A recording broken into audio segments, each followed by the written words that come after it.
Her stray dog barks exactly 4 times at a wealthy diner in a fancy restaurant.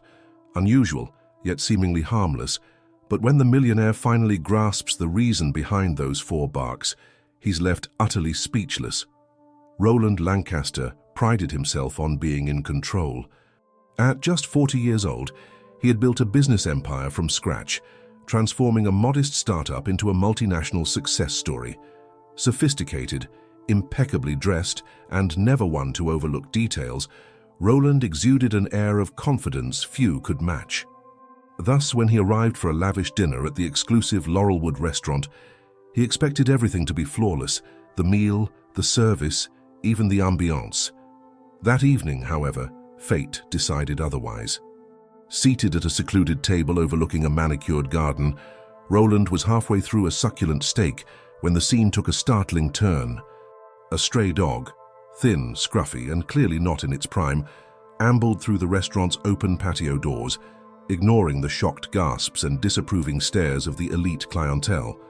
Without hesitation, it locked eyes on Roland. In a moment that felt almost surreal, the dog barked once, twice, thrice, 4 times, each bark growing more urgent. Though initially annoyed by the intrusion, Roland couldn't deny a strange prickle along the back of his neck. It was as if the dog was trying to deliver a message only he could decipher. Around him, waiters rushed to usher the dog away, and the restaurant manager, visibly flustered, apologized profusely for the disturbance. Roland waved off their concerns, still fixated on the stray that refused to be herded out. The intensity in the animal's eyes struck him hard, a silent plea that refused to let him return to his pristine cutlery and half-finished meal. Moments later, something dawned on Roland. Something about the dog's posture, the timing of those 4 barks, and a memory he had long buried under layers of success and ambition. As soon as the realization flickered in his mind, his breath caught in his chest. A surge of unease welled up, forcing him to set down his fork with trembling fingers. In that instant, the opulence of Laurelwood restaurant faded into the background. The only thing that mattered was the stray dog now staring at him with soulful, expectant eyes. What could possibly be so important that it risked wandering into this bastion of high society? And why did Roland suddenly feel that this strange encounter held the power to upend everything he believed about himself and his life? For a moment, every eye in the Laurelwood restaurant focused on the stray dog. The place was known for its refined ambiance, glittering chandeliers, spotless table linens, and menus that boasted dishes prepared by a Michelin-starred chef. This was the last place anyone expected a ragged animal to appear, let alone bark at one of the wealthiest patrons in the room. Roland Lancaster sat there, astonishment mingling with a trickle of unease. The dog's bony frame and dusty fur were in stark contrast to the polished marble floors and the hum of discreet and classical music. Its gaze fixed on him, and though the dog had stopped barking, its posture conveyed unmistakable urgency. Roland tried to shake off the sensation that each bark had been an alert, like a coded message aimed directly at him. Before he could gather his thoughts, a flurry of movement erupted around him. "Sir, so sorry," the manager exclaimed, cheeks reddening as he gestured frantically for 2 waiters to escort the dog out. A swirl of curiosity and disapproval rippled through the other diners, most of whom showed no intention of pausing their own exquisite meals. Their glances ranged from mild shock to mild annoyance. This was an exclusive eatery, after all, and an uninvited animal reeked of disorder. Yet something in Roland refused to let the matter slide. He waved the manager off and stood from his chair. His expensive black suit, tailored to perfection, rustled softly as he crossed the polished floor toward the stray. The waiters, unsure how to proceed, halted mid-step. Roland's move was far from typical. In his circle, social graces usually dictated that one ignored messy interruptions. However, something about those 4 urgent barks clung to Roland's mind like a burr. His heart fluttered with a note of tension he couldn't explain. Up close, the dog appeared even more pitiful. Its fur was matted, eyes sunken, as though it hadn't had a decent meal or a kind touch in weeks. And yet, there was nothing timid in its gaze. Instead, the dog looked determined, tail stiff, ears partly raised. Roland sensed no aggression, only an almost pleading intensity. "Sir, if you'd like, we can call animal control," the manager offered, his voice carrying the slightest tremor of uncertainty. He was used to pleasing high-end clients, but this was unprecedented territory. Roland shook his head. "No," he said, voice quiet yet firm. "Let me see if I can figure out what's going on." It sounded odd even to him. What did he expect to learn from a stray dog? Still, he bent a little, hand outstretched, palm down, a slow, cautious approach often recommended for meeting unfamiliar dogs. His mind flashed back to a childhood memory, one he'd kept buried for years. He saw himself, maybe 9 or 10 years old, coaxing a lost dog out of a drainage ditch on the outskirts of his hometown. He'd whispered gentle words to that trembling creature until it finally allowed him to come close. The memory flickered like an old film reel, faded, but still potent enough to make his chest tighten. He couldn't recall the last time he'd allowed himself to think about that day. The dog sniffed Roland's hand, then cautiously brushed its muzzle against his knuckles. A hush fell over the closest tables, patrons watching in bemused fascination. It was a surreal sight, one of the country's most successful entrepreneurs kneeling on glossy marble to commune with a street animal. Across the room, the manager hovered anxiously, perhaps wondering if this scene would mar the restaurant's esteemed reputation. Roland muttered something soothing. He wasn't even sure what words came out, only that his tone was soft, coaxing. The dog blinked as if it understood. Then, unexpectedly, it took a step back, glanced around, and released a single bark, once more directed at Roland. No one missed the significance. "What is it?" he murmured, feeling rather foolish for speaking to the dog as if it might answer. But deep inside, a quiet certainty told him the dog was trying to convey something very specific. At that point, a waiter approached with a piece of bread, perhaps hoping to entice the stray away. The dog ignored the bread entirely. Roland's mind churned. It's not here for food. That realization struck him like a jolt.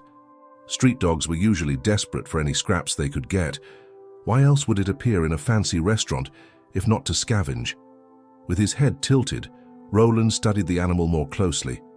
The dog was panting, sides heaving with each breath, signs of exhaustion. How long had it walked to get here? And why him? If it simply wandered in by chance, wouldn't it be drawn to the scent of prime steaks and roasted lamb? Instead, it had approached Roland's table with a laser-like focus, barking exactly 4 times. "Sir," the manager said again, stepping forward with visible apprehension, "we should handle this. It might be carrying disease, or it might panic and bite someone." Just then, Roland's phone buzzed on the table behind him. Normally, he hated missing calls or messages. He was a man who believed in absolute responsiveness. But right now, he couldn't tear himself away from the dog's insistent gaze. Something about the dog's posture, those 4 barks, and the swirl of half-buried memories weighed on him like an invisible anchor. Without warning, the dog darted toward the open patio door, pausing just outside the threshold. It turned back, ears erect, as if summoning Roland to follow. An onlooker from another table scoffed softly, the nerve of this filthy animal. Yet Roland felt a surge of adrenaline. His heart pounded. He glanced at his plate, the half-eaten steak now cold, a meal that suddenly seemed irrelevant. He took a cautious step forward, ignoring the flustered manager's repeated offers to take care of the situation. If the dog wanted him to follow, well, perhaps he would. His entire life had revolved around measured decisions, calculated risks. Now a spontaneous, inexplicable urge guided him. One more step, and he was at the door. Sensing his compliance, the dog turned fully, trotting away from the restaurant's polished entry. Roland, ignoring the hush of scandalized whispers behind him, slid his black Amex card onto the table. He didn't want to leave without settling the bill. Then he strode into the mild evening air, the manager's protests trailing behind him. He had a fleeting thought. What on earth am I doing? Outside, warm lamplight spilled onto the sidewalk, and a few of the nearby streetlights buzzed in the early twilight. The dog padded across the pavement, pausing every few steps as if checking that Roland was still behind. The city's bustle hummed in the background, distant traffic, the murmur of passers-by, the clink of silverware from nearby bistros. Yet Roland's focus narrowed to the ghost-like shape leading him onward. With each pace he took away from the restaurant's opulence, Roland felt the tight grasp of routine and status slip from his mind. The swirl of unspoken questions pressed in. Why approach me? Why bark 4 times? And why do I have this sense that I'm about to find an answer I didn't even know I was seeking? He followed, uncertain but compelled, each step accompanied by the memory of that old rescue from his childhood, and a new, unsettling premonition that life was about to change in a way he could never have predicted. Roland followed the stray dog down a side street he barely recognized, despite having lived in the city for years. The farther they went from the bright lights and chic storefronts, the more the surroundings shifted. The sidewalks grew cracked. The occasional flicker of a failing street lamp cast erratic shadows, and the once bustling traffic noise faded into a distant hum. A memory stirred, a faint echo of the rough neighborhoods he'd known only in passing during charity visits. It felt surreal to walk these streets in a tailored suit, guided by a dog nobody seemed to want. Several minutes passed, and Roland's footsteps fell into a hesitant rhythm. The dog moved at a measured pace, glancing back every so often to confirm he was still there. From time to time it would pause, nose twitching at an intersection, as if unsure of the next turn. Roland marveled at the dog's strange determination, though a nagging question pressed at his mind. How did it find me, or was it mere coincidence? He glanced around, noticing the occasional cluster of weathered buildings, some windows boarded up or barred.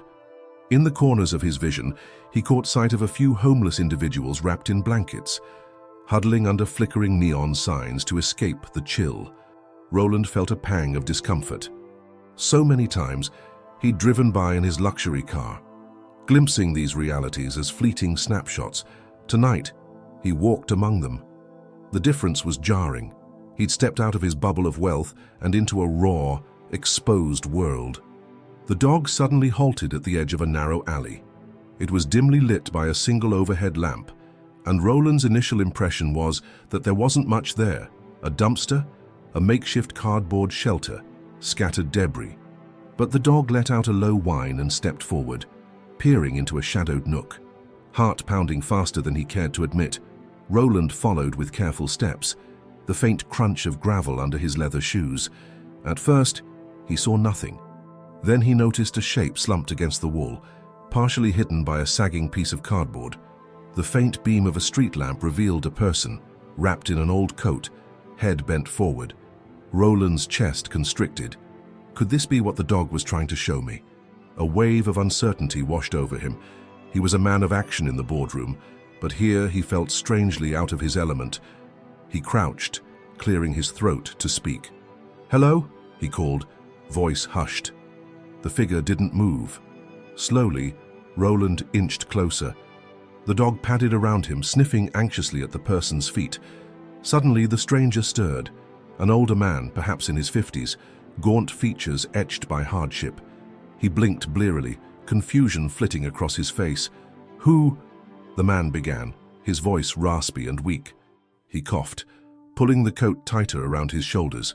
The dog whined again, pressing its muzzle gently against the man's arm, as though urging him to keep awake. Seeing the dog's reaction, Roland felt a deep tug in his chest. This wasn't just a random stray crossing paths with a random millionaire. The dog seemed invested in this man. With a shaky exhale, Roland looked at the stranger. "Are you hurt?" he asked, scanning the man for visible injuries. The older man's breath came in short gasps, and though Roland didn't spot blood or open wounds, the man's face was pale, eyes sunken. A wave of empathy he rarely felt in business negotiations swelled within Roland. It was the same empathy he'd experienced as a boy, coaxing that stranded dog to safety all those years ago. I'm fine," the man managed, trying to straighten his posture, but the ragged cough that followed betrayed otherwise. He gave the dog a feeble pat on the head. "She found you, didn't she?" he said, his voice raw with fatigue. The question made Roland's heart skip a beat. "Found me," he repeated. "You know this dog?" The man nodded slowly. "I call her Luna. She's been roaming these streets for months, maybe longer. Comes and goes, course, but always looks out for me. Brings me scraps sometimes. Never seen her do anything like this, though. Leading someone here. His gaze roved over Roland's tailored suit and polished shoes, a faint line of curiosity settling in his brow. Roland swallowed. That flicker of memory from dinner, the dog's 4 barks, lingered. Could it really have been trying to get him to follow, to help? A swirl of humility and astonishment kept him momentarily silent. For a man whose life revolved around carefully orchestrated deals and meticulously planned days, this improvised rescue felt both alien and strangely right.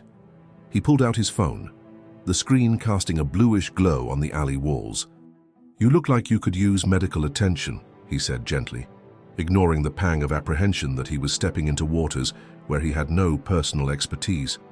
His philanthropic work was usually confined to writing checks, not walking alleyways at night.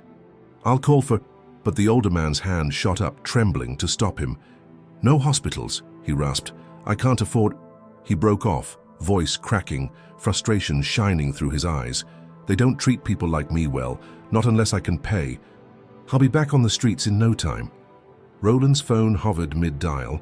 It struck him how different this world was from the plush restaurant he'd walked out of just moments before. Though he had enough in his bank account to settle hospital bills for entire families, the older man's refusal cut deeper than mere money. It was about dignity, about not being turned away and looked down upon. For an instant, Roland glimpsed a reality that success had shielded him from, a place where survival hinged on small mercies and fleeting help, not grand philanthropic gestures delivered from afar. Biting his lip, Roland turned to the dog, Luna. She gazed at him with an intensity that felt almost human in its plea. He wondered how long she'd roamed these alleys with the older man, forging a bond that transcended language. The 4 barks back at the restaurant suddenly seemed more than a mere call. They were a message. Someone here needs help. "Okay," Roland said quietly, slipping his phone back into his pocket. "No hospital if that's what you want, but can I at least call someone else? A local clinic, maybe a friend." The man hesitated. Then, haltingly, he nodded. Roland didn't waste a second. Flicking through his phone contacts, he located a small community aid center he'd supported financially but never visited in person. The memory of its name was fuzzy. He'd only read their progress reports, but he recalled that they ran a mobile outreach clinic, traveling to underprivileged areas to offer basic care. While the phone rang, Roland turned his body slightly, making eye contact with Luna once more. She stood there, tail swishing slowly, those anxious brown eyes locked on him. In that moment, Roland felt a rush of both gratitude and gravity. Luna hadn't barked 4 times at him for scraps or attention. She'd done it for this. This older man's well-being hinged on a random dog's capacity to connect him with the right stranger at the right time. When someone finally answered on the other end, Roland didn't hesitate. "Yes, this is Roland Lancaster," he began, quickly identifying himself. "I know it's late, but I need immediate assistance for a homeless man near Oak and Birch Alley. He seems ill, needs a doctor." He glanced at the older man's face, registering a flicker of hope beneath layers of fatigue. "I'll cover any expenses. Just get here fast." He hung up, exhaling heavily. The older man lowered his gaze, a silent thank you shimmering in his tired eyes. By his side, Luna let out a soft huff, as if relieved the message had been delivered. In the distance, sirens wailed faintly, though whether they were racing to another emergency or drawing closer to them was unclear. Roland's mind whirled with a single, urgent thought. This is where I'm meant to be tonight. Though everything felt uncertain, would the clinic arrive in time? Could the older man be convinced to accept real care? One fact glowed bright as a beacon. A stray dog barking 4 times had somehow changed the course of Roland's night, and possibly changed the course of his life. Roland stood in that dimly lit alley, the rain-soaked pavement shimmering under a flickering street lamp. His heart still pounded from the whirlwind of events that had brought him here, an unexpected, almost surreal chain of moments sparked by a stray dog's insistent barks. Now, as he waited for the mobile clinic to arrive, he couldn't shake the feeling that life was teetering on a pivotal edge. Something in the air signaled a deep shift he couldn't yet name. The older man, pale, shaking, and wrapped in that tattered coat, coughed again, struggling for breath. Luna, the stray dog, continued to hover near him, ears tipped forward, brown eyes keenly tracking every move. Despite the obvious distress of the situation, Roland felt a quiet sense of purpose settle over him. For the first time in ages, he was acting on instinct rather than strategy. Minutes later, the distant drone of an engine grew louder. Two vans rolled up to the alley's entrance, headlamps illuminating the worn brick and scattered debris. One of the vehicles bore the logo of the local community aid center Roland had called Crossroads Outreach Clinic. Its doors slid open, and a pair of volunteers hurried out, each dressed in a reflective jacket. One carried a medical kit, the other a folded stretcher.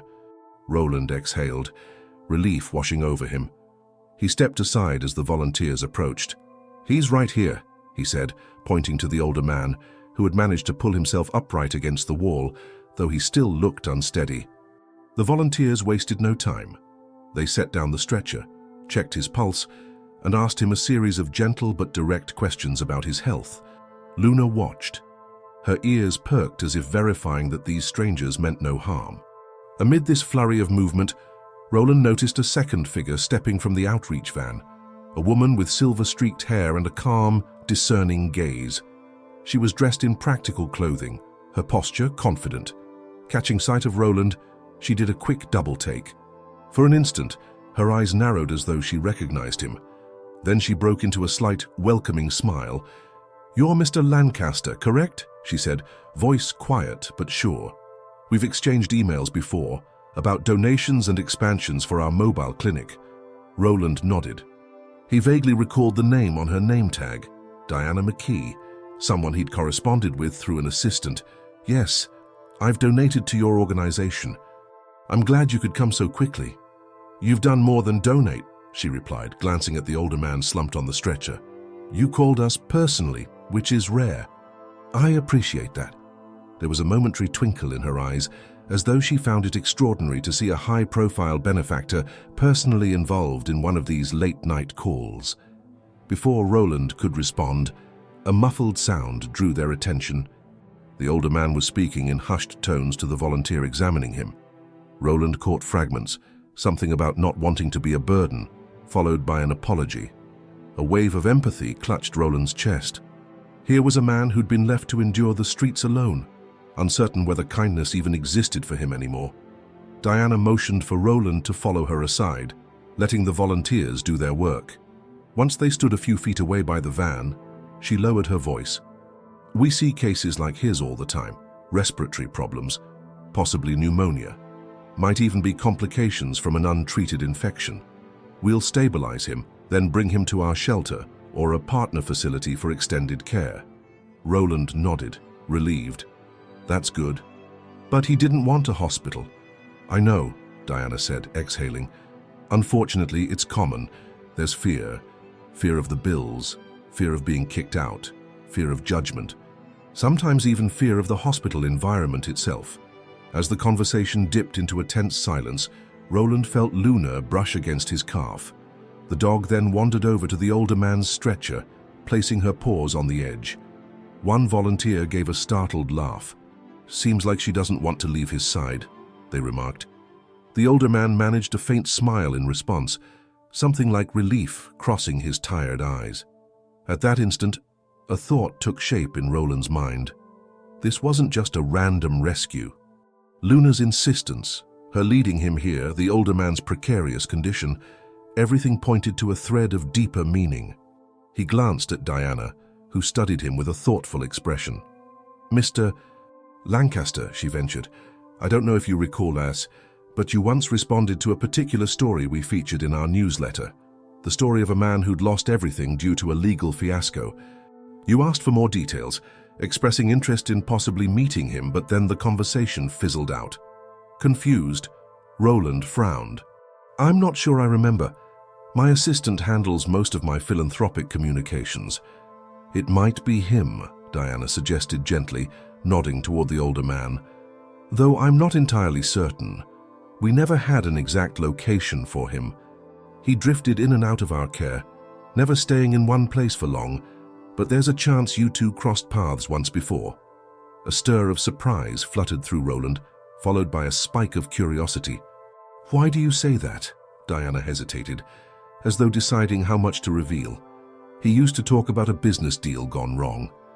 I don't know the full details, but from what I understand, it involved a small contracting firm that collapsed overnight, taking everything he owned with it.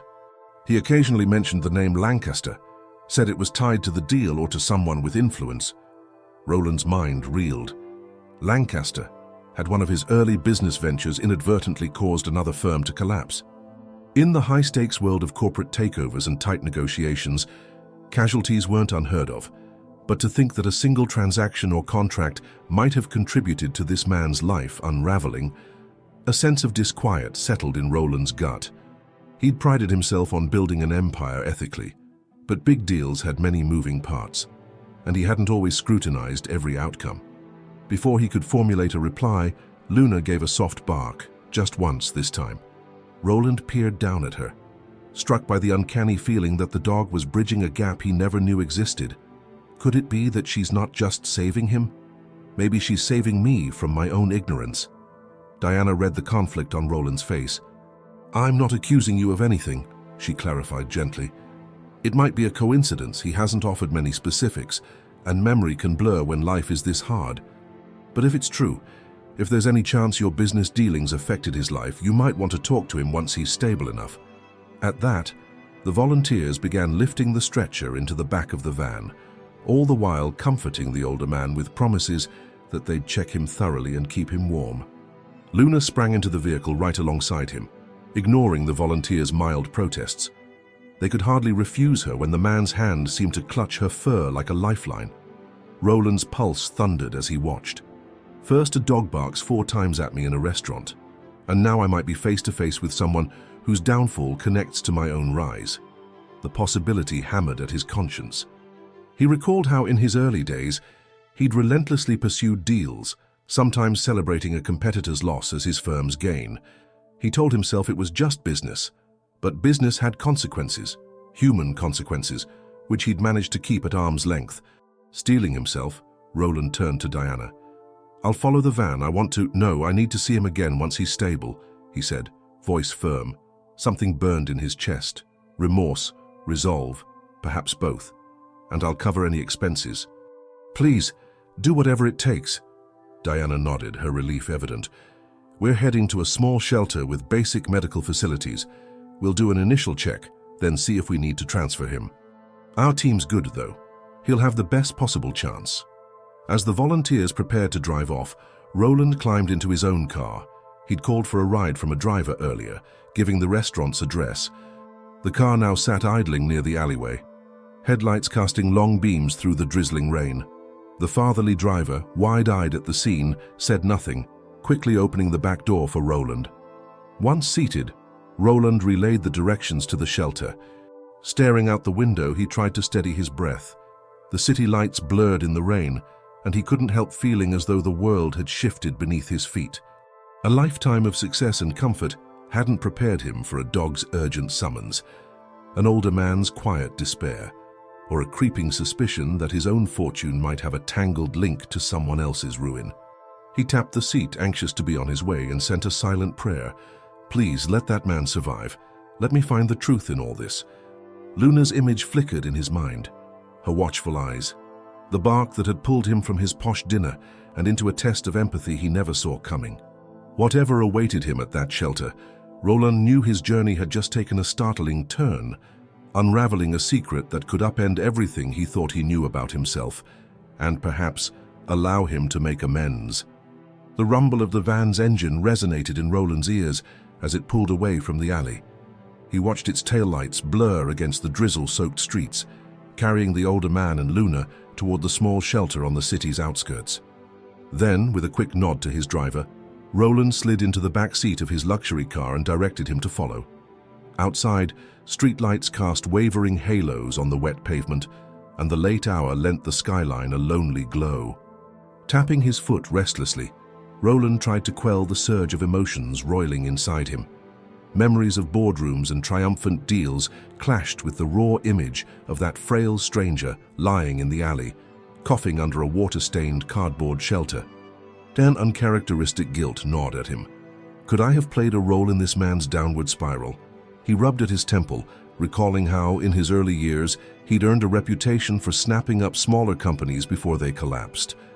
At the time, he'd considered it savvy business, finding undervalued assets, reorganizing them, then reaping the rewards.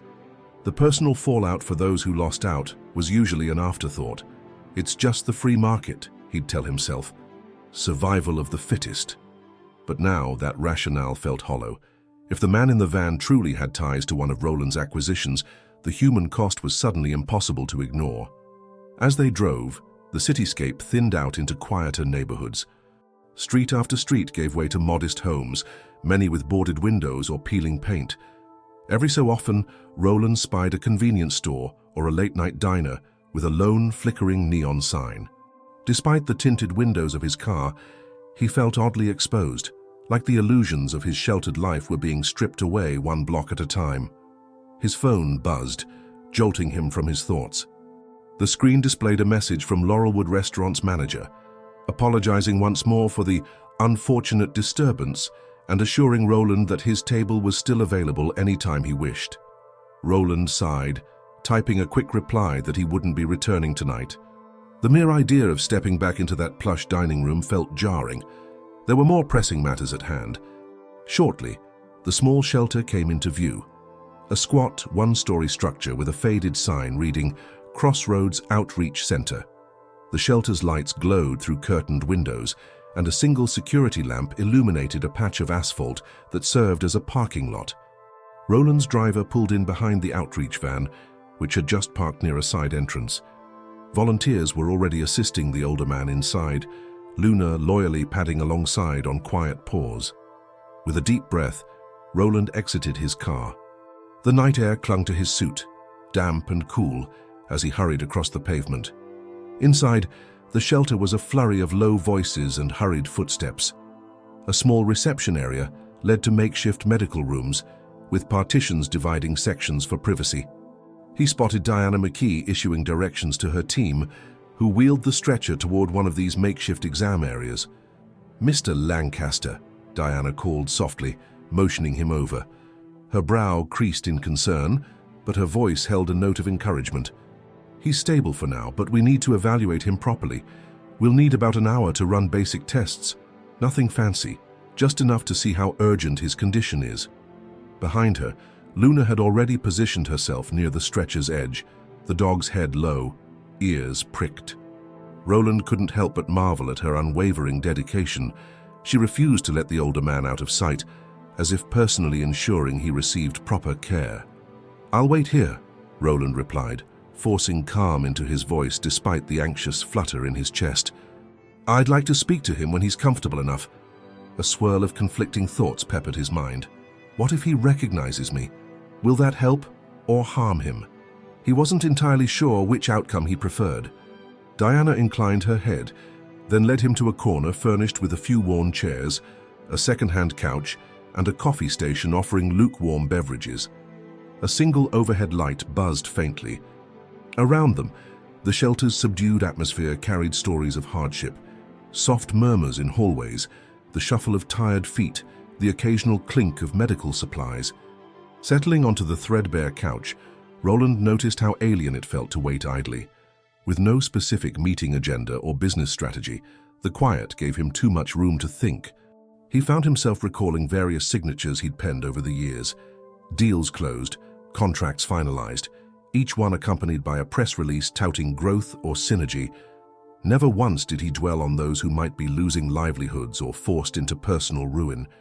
It wasn't that he intended harm. He'd just never seen it as his responsibility.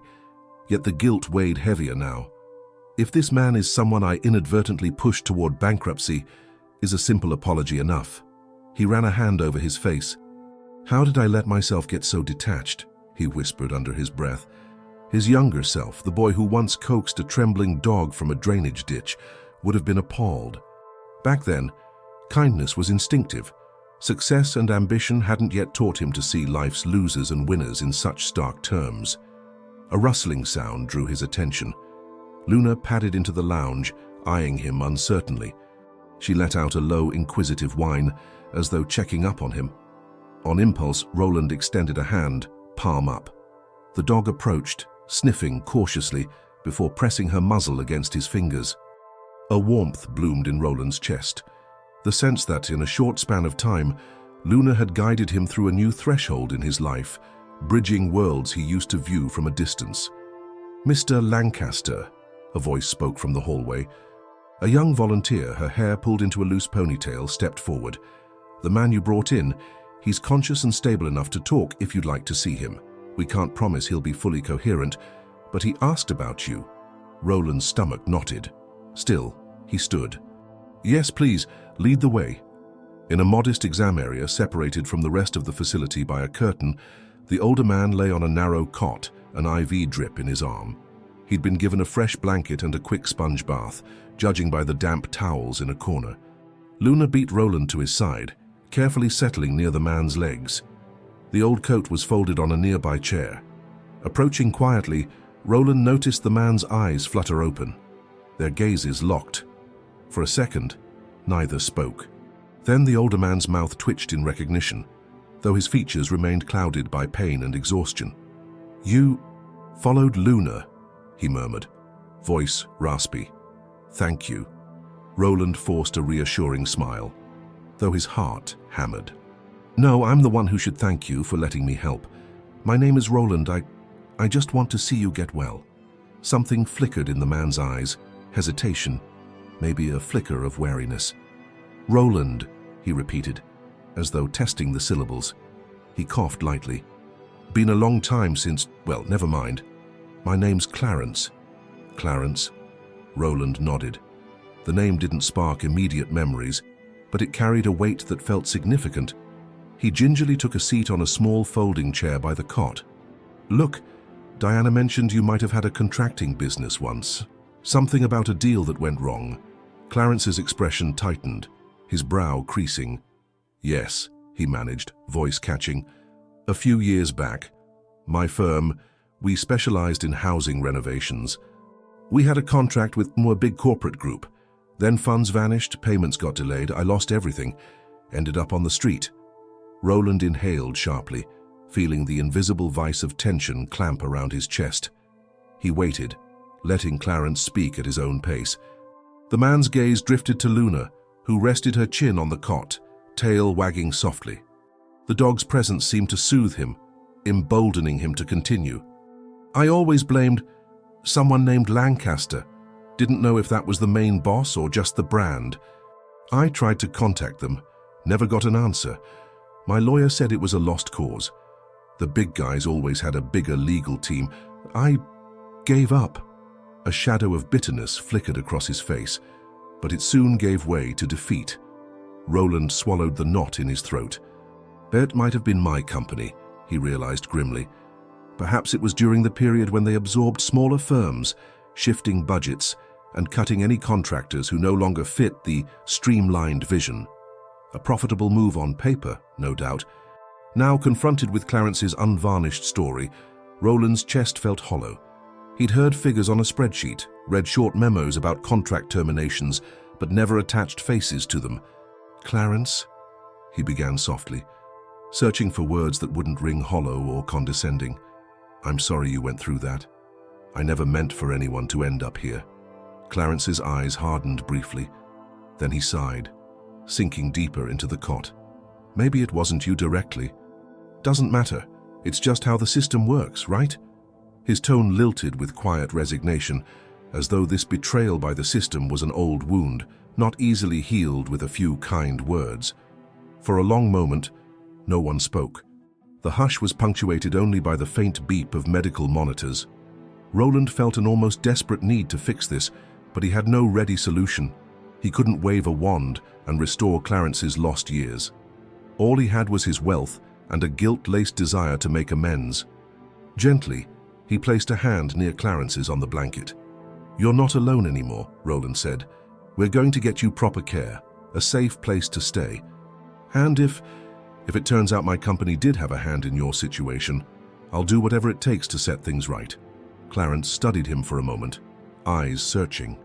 Then, with a tired exhalation, he nodded. "I appreciate that," he whispered. Luna let out a soft whine, as though voicing agreement. It wasn't forgiveness exactly, but it was a sign that maybe, just maybe, the gulf between them could be bridged. And in that fragile moment, Roland Lancaster realized how drastically his life had pivoted. No longer the detached CEO peering at spreadsheets from a sleek penthouse office. He was now kneeling beside a broken man in a modest shelter, with a devoted stray dog at his side. He couldn't help but sense that this night, sparked by 4 insistent barks, might reshape not only Clarence's future, but his own. Dawn found Roland still in the small shelter, seated in a cramped office that doubled as a makeshift waiting room. The sky's muted light slipped through a frosted window pane, illuminating his tired features. He'd spent the rest of the night checking on Clarence, talking quietly with Diana McKee and the volunteers, and watching Luna doze at Clarence's bedside. Now, sipping on a lukewarm cup of shelter coffee, Roland tried to assemble a plan. He had the resources to help, certainly, the will too, but where to begin? Clarence was just one man among thousands living on the margins of the city, and Roland's wealth, though vast, felt insufficient to mend all the broken threads he was beginning to see. Yet the look in Clarence's eyes haunted him, a mixture of fatigue and a flicker of wary hope. I can't just write another check this time, Roland thought. I need to be present. A soft knock on the half-open door drew his attention. Diana stood there, arms folded across her chest in a posture of gentle concern. "How are you holding up?" she asked, stepping in. "You've been here all night." Roland rubbed his eyes, which felt gritty from lack of sleep. "I'm all right. More worried about Clarence. How's he doing?" She perched on the corner of a battered desk. "The good news is, medically speaking, he isn't in immediate danger. Some dehydration, possible pneumonia, but our team can handle that. The bigger challenge is his long-term situation. He's been in and out of shelters, never stays in one place for long. He's wary of systems, any system. Too many bad experiences." She hesitated, meeting Roland's gaze. "But I've seen him respond to you in a way he hasn't with others, maybe because your name carried such weight in his past." Roland's heart twisted. "I'm trying to figure out how to approach that," he admitted, setting his coffee aside. "I can't undo what happened, and I'm not sure how to earn his trust when I might be tied to the very loss that put him out on the street." Diana nodded empathetically. "Trust takes time. In the meantime, having a stable roof over his head and consistent medical care will help. I heard you offered to pay for his expenses. That'll go a long way." With a slight smile, she added, "Just remember, throwing money at problems can come across as pity if it's not paired with genuine concern.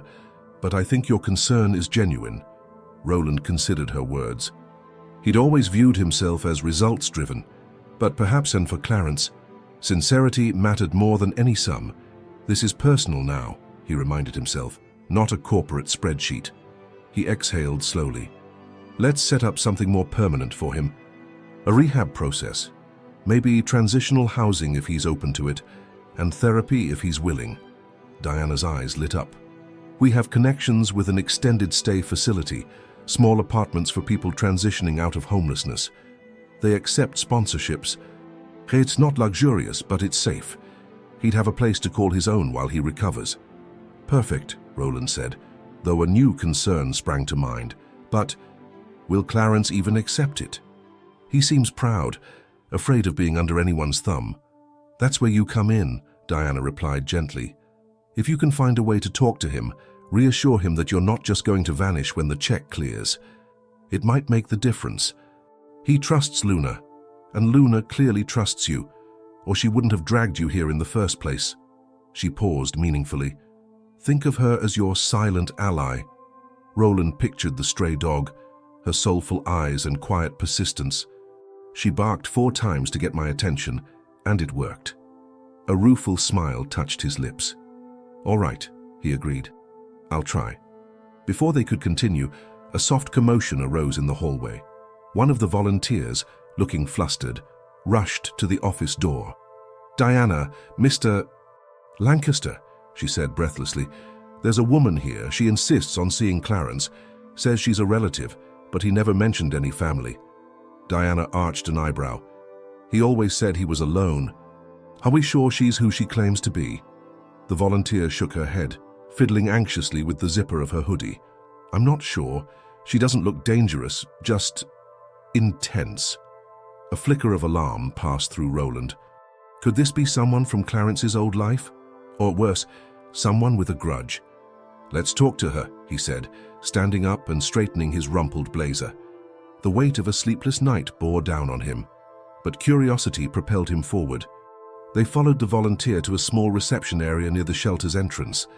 Standing by the door was a woman in her late 30s, hair pulled back in a messy bun, her face etched with equal parts worry and resolve. Her clothes looked simple but clean, and she clutched a thin folder under her arm. As soon as she spotted Diana and Roland, her gaze zeroed in on them. "Clarence! Where is he?" she demanded, voice shaky. I heard he was brought here. I need to see him." Diana extended a hand, her tone diplomatic. "We want to help you, but first we have to confirm who you are. Clarence is in delicate condition." The woman swallowed hard, seeming to wrestle with her own apprehension. "My name is Erica Morales. Clarence is, well, he was married to my sister once. She passed away a few years ago, and I lost track of him. But someone told me he'd been found here. I need to speak to him. Please." Roland studied her, scanning for signs of deceit. All he saw was raw emotion. Fear, guilt, maybe sadness. Diana's expression softened. "All right, Ms. Morales, let's go somewhere quiet. We'll explain his condition. Then we'll see if he's up for a visitor." Erica's shoulders sagged with relief. She shot Roland a questioning glance, clearly curious about who he might be. "Thank you," she murmured. I tried to find him before. He vanished after my sister's funeral. I almost gave up, until someone mentioned they saw a man with a stray dog named Luna. At that, Roland exchanged a quick look with Diana. So Luna has been known around the neighborhood. Maybe she was searching for ways to help Clarence reconnect with people he'd pushed away. He felt a strange wave of gratitude toward the dog. In an unexpected twist, she'd not only found him, but also led others who cared about Clarence to this exact point in time. They ushered Erica into a side office, offering her a chair. She clutched the folder in her hands, knuckles white. "Did Clarence say anything about me?" she asked timidly. "We didn't part on good terms. I might have said some hurtful things about his inability to hold a job, but I never wanted him to vanish." Diana spoke gently. "He hasn't mentioned you yet. He's still recovering, though. Maybe it'll help him to know he has family, someone who hasn't forgotten him." Erica nodded, tears threatening at the corners of her eyes. Roland stood to the side, arms folded, grappling with a fresh wave of revelations. This new subplot, a long-lost relative searching for the man he might have inadvertently harmed, further complicated matters. How would Clarence react to a sister-in-law he'd avoided for years? And how did that weave into the possible role Roland's company played in Clarence's descent? As he mulled over the entangled threads, Roland sensed they were nearing a watershed moment. Clarence's recovery hinged not just on physical care, but on the delicate reintroduction of fractured relationships and the involvement of a millionaire whose conscience was pricked by 4 timely barks. Could these strangers come together to help Clarence rebuild his life? Or would old wounds and unspoken regrets drive him deeper into isolation? Outside, the sun climbed higher, burning off the last vestiges of night. Roland glanced through a window at the city street, a subtle reflection revealing his own tired eyes and stiff posture. Strange, how a single night can change everything, he thought. In that silent moment, Luna ambled down the hall, pausing to look back at him with an almost knowing glance. He couldn't help but feel she'd brought them all to this crossroads, where choices and confessions loomed, and healing could only begin if everyone faced the truth head-on. A restless energy pulsed through the shelter as the morning wore on. Volunteers busied themselves tidying the sleeping areas and assisting new arrivals seeking a hot meal. In a modest lounge near Clarence's makeshift room, Roland paced back and forth, his mind a tangle of conflicting thoughts. To one side, Erica Morales clutched her thin folder, waiting anxiously for a chance to see her brother-in-law.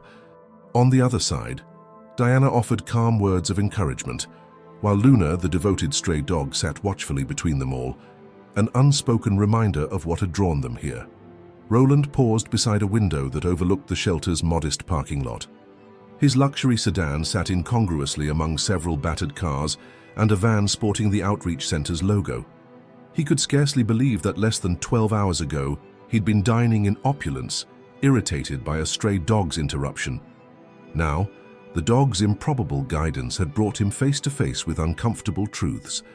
Clarence's ordeal, a possible link to Roland's business deals, and now a family connection looming in the wings. Diana approached with purposeful steps. "Clarence is awake," she announced softly, "and he's agreed to see Erica, provided it's just the two of them at first. He's anxious but curious." Erica released a shaky breath. "Thank you," she murmured, gathering her courage. Then she vanished down the hall, guided by a volunteer. Roland watched her go, a knot forming in his stomach. Part of him wondered if Clarence would also want to speak to him, if he would want answers, or perhaps just distance. Diana picked up on his tension. "Give them time," she said, leaning against the wall. "Seeing someone from his past might unearth a lot of emotions. You can speak to him afterward, once he's had a moment to process." Roland nodded absently, feeling a pang of impatience. He had so many questions, and a growing sense of responsibility. He couldn't shake the memory of Clarence's resigned voice, that quiet mention of losing everything in a corporate tangle. The notion that he might have personally benefited from Clarence's misfortune gnawed at Roland's conscience. At that moment, Luna rose from her spot on the floor, padding over to Roland. The dog gazed up, tail wagging slowly as if to say, "Stay calm. This is the right path." A reluctant smile tugged at Roland's lips. He reached down to pat her head, silently grateful for her presence. He hadn't realized how much he needed this friendly, non-judgmental connection. Minutes dragged into half an hour, then more. Eventually, Erica emerged from Clarence's room, looking emotionally drained. Diana hurried to her side, and Roland took a hesitant step forward, uncertain whether to press her for details.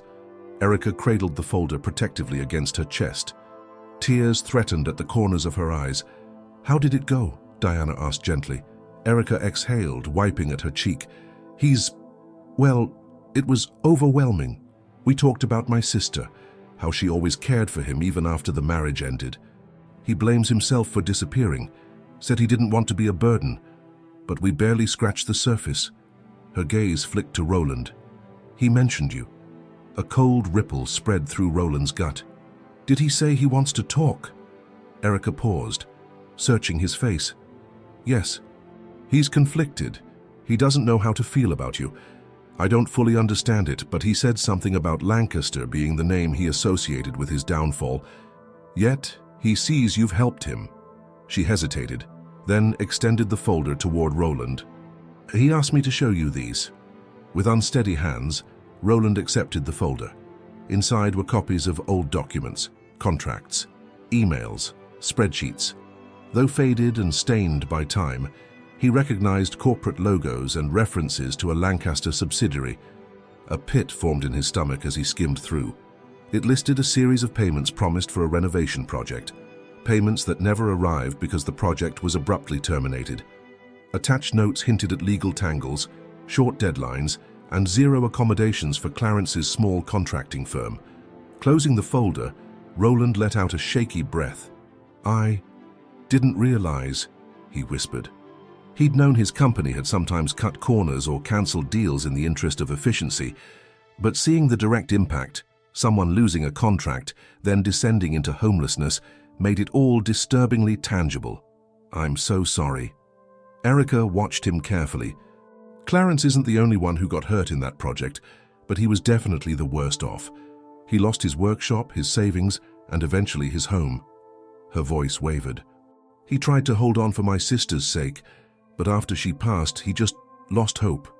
An ache lodged in Roland's chest.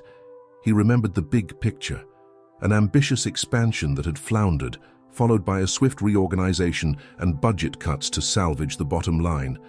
He'd read a bullet-pointed memo: terminate unproductive contracts.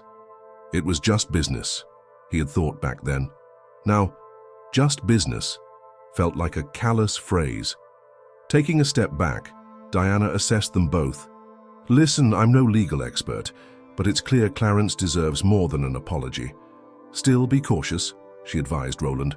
The man's fragile, physically and emotionally. Don't bombard him with guilt and big promises. Start small. Be authentic. Erica nodded. That's good advice. The last thing he needs is false hope. She looked at Roland with something akin to cautious respect. I can tell you're not just going through the motions. Thank you for that. But it'll be a delicate path. Rebuilding trust. Roland glanced at the folder in his hand, then set it aside with resolve.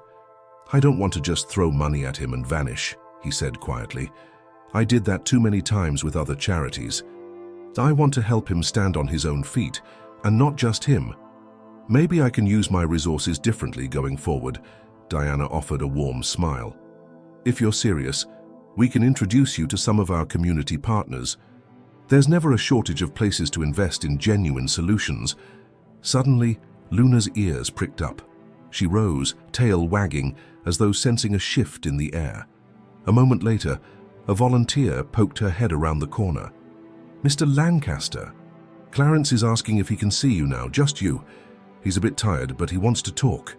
A flood of nerves, guilt, and something else, hope, perhaps, washed over Roland. He handed the folder back to Erica.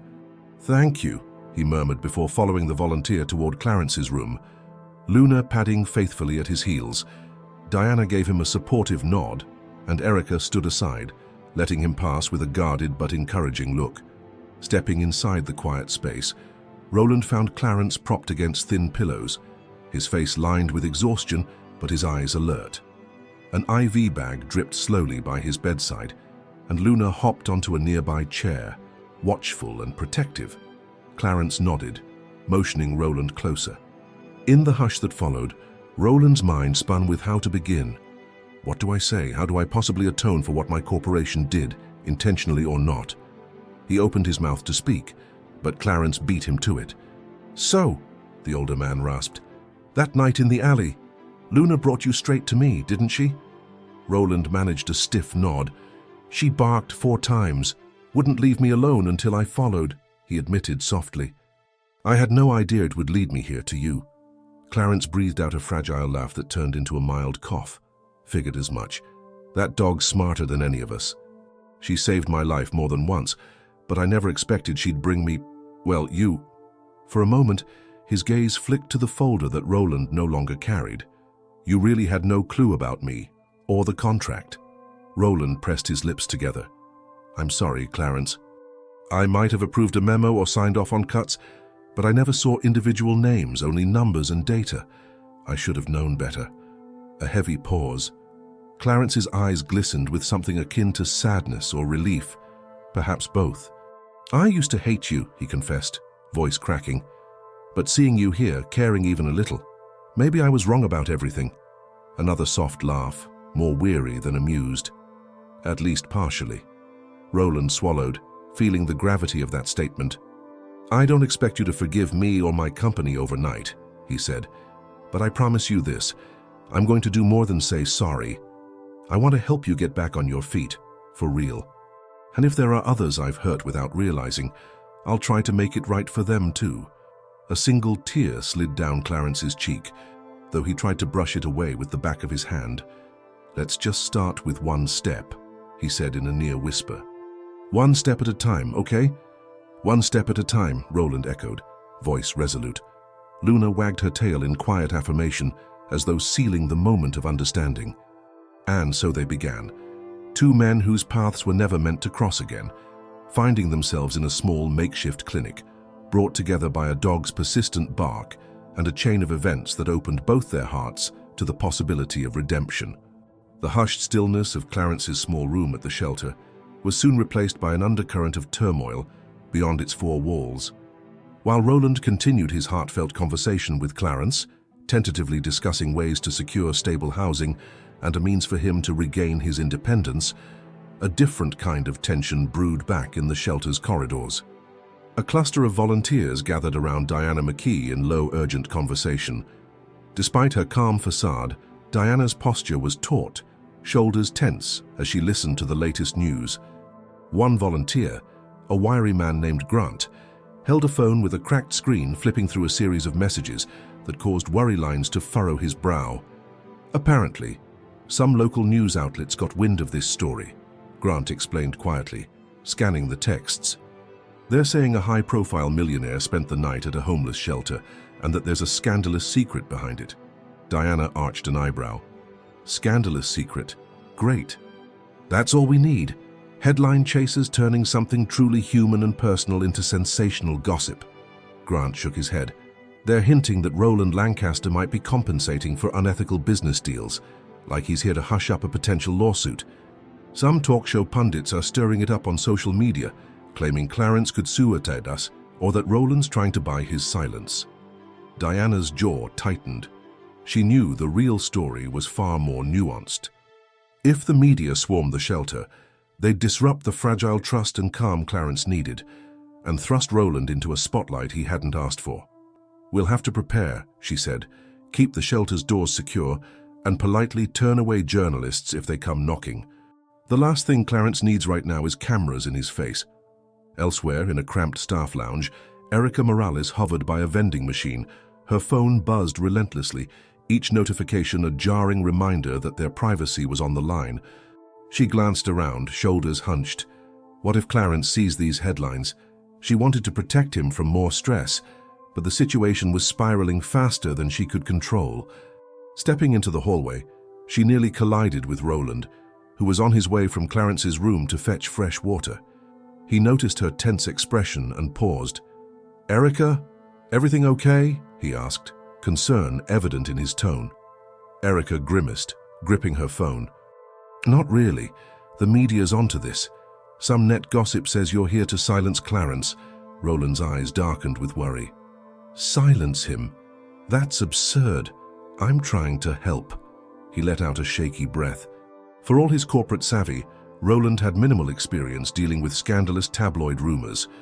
His philanthropic gestures usually garnered positive press, not this swirl of suspicion. "We have to keep Clarence out of that storm. Stress like this could send him backward." Erica nodded firmly. "Agreed, but once the story's out, we can't exactly contain it. People will say what they want, especially if they think it'll generate clicks and ad revenue." At that moment, Diana approached, placing a reassuring hand on Erica's shoulder. Turning to Roland, she said, "Maybe it's best if we tighten security around Clarence's room. Volunteers only. No new visitors without permission. We can't physically block the press if they show up outside, but we can protect him from direct intrusion." Roland rubbed his temples, exhaustion creeping in anew. "Yes, do whatever's needed. Clarence has enough on his plate without cameras flashing in his face." A flicker of regret crossed his eyes as he recalled how, in his own corporate world, he'd sometimes leveraged sensational press to sway public opinion, never fully considering how it affected individuals in the crosshairs. Now he stood on the other side, desperate to shield someone from that glare. Before they could say more, a loud bark echoed from the direction of Clarence's room. Startled, they rushed toward it, bracing for the worst. They arrived to find Luna standing protectively at the threshold, hackles slightly raised, her eyes fixed on the figure of a nurse who'd just stepped in without knocking. Sensing no real threat, Luna's tension visibly eased. But the dog's reaction underscored how fragile the situation was. Every unexpected movement now felt like a potential upheaval. Inside the room, Clarence tried to sit up straighter as Roland, Erica, and Diana entered. He wore a puzzled frown. "What's happening out there?" Luna was all riled up. Exchanging glances, Roland decided honesty was best. "There's some chatter online, people speculating about me, about you. The press might start showing up. I'm sorry, Clarence. I never meant for this to turn into a media circus." A flicker of distress crossed Clarence's face. "I don't want that. I'm in no shape to fight rumors or lawsuits. I just want to get better." He pressed a hand to his chest, as if warding off a new wave of exhaustion. Erica crouched beside him, speaking gently. "We're doing everything we can to keep them away, but if they do show up, let us handle it, okay? Focus on resting." Clarence nodded, though worry pinched his features. "I think they'll twist this into some big scandal, say I'm out for a payday." The question hung in the air, thick with tension. Roland cleared his throat. "I'll make a statement if needed. Clarify that I'm here to help, but you're under no obligation to talk to anyone. He hesitated, shooting Diana a questioning look. Is there a quiet place we can move Clarence, maybe a partner facility with stricter privacy? Diana pursed her lips. We do have a transitional home on the outskirts of town. It's smaller, more controlled access. Usually, we reserve it for people in less critical health conditions, but we could set up a portable medical station if we coordinate with a home nurse. Erica turned hopeful eyes to Clarence. It'd be calmer than here, and they have private rooms. Clarence exhaled, staring at the IV in his arm, the monitors, and the small, shared environment. If it keeps the cameras away, I'll do it. All right, Roland agreed with a determined nod. Let's arrange it. His phone buzzed again, an unknown number. He ignored it, suspecting it might be a reporter fishing for a quote. Frustration simmered. He wanted to shield Clarence from the public eye, but the escalating interest made that difficult. One evening with a stray dog leading me from a fancy restaurant to an alley, and now the tabloids want a scandalous story. How can I navigate this gracefully? Diana signaled a volunteer to begin discreetly preparing transfer paperwork. Outside, a rumble of activity suggested the media had arrived sooner than anticipated. Muffled voices, camera shutters, a rising buzz of questions. Mr. Lancaster, is it true you're paying hush money? Came a distant shout from beyond the shelter's main doors. The words sliced through the air like an unwelcome intruder.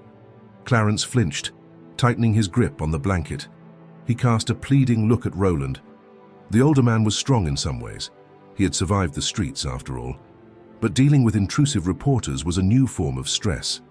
Leaning forward, Roland placed a hand on Clarence's shoulder. I'll handle this, he said, voice low. You rest and try not to worry. Erica also stepped in, her expression fierce. I'll help. They're not going to corner you, Clarence. Not if I can stop them. Luna, seemingly sensing the rising anxiety, hopped up, pressing her muzzle into Clarence's arm in a comforting gesture. Despite everything, a faint smile curved on Clarence's lips. That dog, he murmured. She's never let me down. As the tension mounted outside, camera flashes, pointed questions, urgent footsteps, those inside the modest room realized they stood at a breaking point. If they couldn't manage the media onslaught, Clarence's fragile progress might unravel, and Roland's genuine intentions would be buried under accusations of a publicity stunt or a business cover-up. The stakes had soared. Ensuring Clarence's recovery now required not just medical care and shelter, but a careful defense against public scrutiny. Roland rose, feeling the pressure coiling in his gut. This is bigger than one man's redemption. People will see only the narrative they want to see, he thought, unless I confront it head-on. But how far was he willing to go in challenging a sensationalistic press? And would his efforts truly shield Clarence from the spotlight that threatened to exploit his pain? Steeling himself, Roland stepped into the hallway, uncertain of what exactly he'd say or do, but certain of one thing. He had to protect the man who had once been just a name on a spreadsheet, and the stray dog who had barked 4 times to set this entire journey in motion. Camera lights flashed in quick bursts outside the shelter's entrance, illuminating the dull morning sky with pops of artificial brightness. A rising chorus of voices spilled in through the thin walls, reporters shouting questions, onlookers murmuring in curiosity, volunteers attempting to maintain order. Standing near the threshold, Roland Lancaster steeled himself. He could almost taste the tension in the air, metallic and bitter. Behind him, Diana worked swiftly with the staff, coordinating Clarence's transfer to the transitional home. Erica hovered protectively, helping Clarence gather a few donated clothes and supplies. Every so often, Clarence cast anxious looks toward the doors, as though bracing for a wave of intruders. Luna, ever watchful, stayed glued to his side. In the short hallway that connected the main entrance to the rest of the shelter, Roland took a moment to compose himself. I can't hide forever. If they want answers, I should give them some truth before rumors spiral out of control. He exhaled slowly. Press coverage was a tool he had wielded many times in his corporate life, but never in defense of a homeless man or as a shield for a dog that had unexpectedly turned his world around.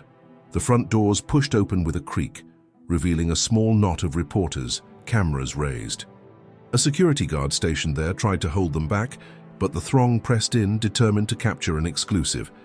The oldest among them, a graying local journalist, called out, "Mr. Lancaster, is it true you're paying this man off to avoid a lawsuit?